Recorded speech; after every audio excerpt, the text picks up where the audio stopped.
So my name is Brandon Hill. I'm the shoreline director for the city of South Padre Island.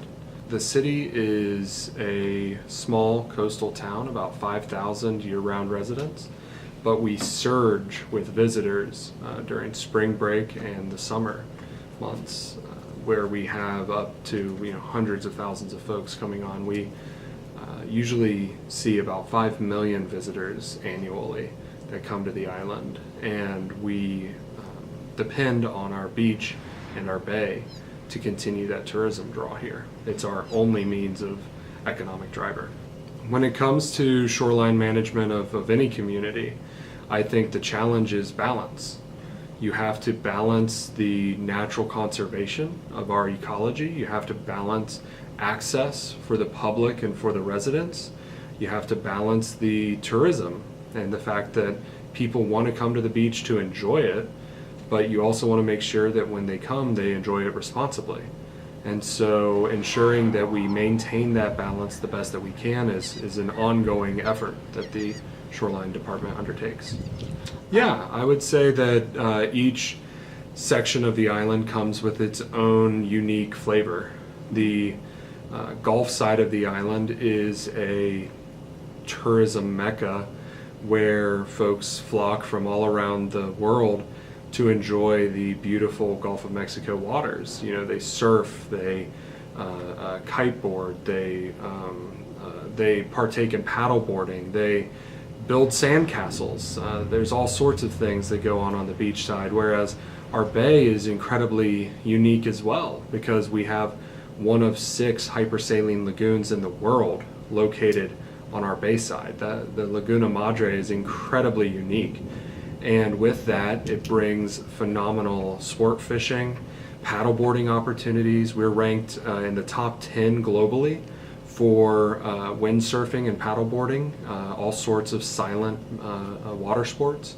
So the bay access and the beach access, the bay activities and the beach activities, they're each unique, but they each are the heart and soul of what make the island special. So.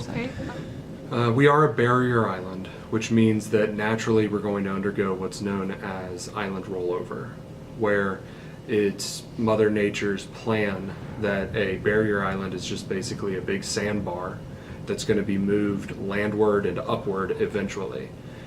We've seen, thanks to one of the longest standing beneficial use of dredge material programs in the United States, we've seen a good deal of stabilization in the southern portion of South Padre Island. Whereas as you get further north, you do see erosion rates reaching 5 to 15 feet per year. And then even more aggressive as you get into the upper outskirts of Cameron and Willacy counties further north on the island. And so erosion is an ongoing issue. It's something that we have means of addressing, but those means are always limited by your non-renewable resource of sand and money. You know, those two are really the big limiting factors when it comes to being able to stave off erosion in this area. The city as a whole really took a proactive approach to building dune systems. Several years ago, the city began a community-driven dune planting effort. One of the most unique things about the vegetation here is the diversity. But diversity of plant species is what leads to a robust environment. If you have a single species area, then any sort of bug or infection can wipe out a stand of vegetation.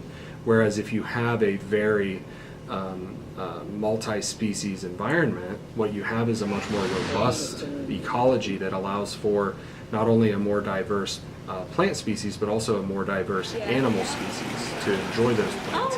And it leads to greater resiliency as a community. Our dunes here are some of the most biologically diverse that I've ever had the opportunity to see, and I've traveled all around the United States looking at beaches through this lens. And I've always been impressed in the rate at which the vegetation here establishes and creates such a beautiful environment.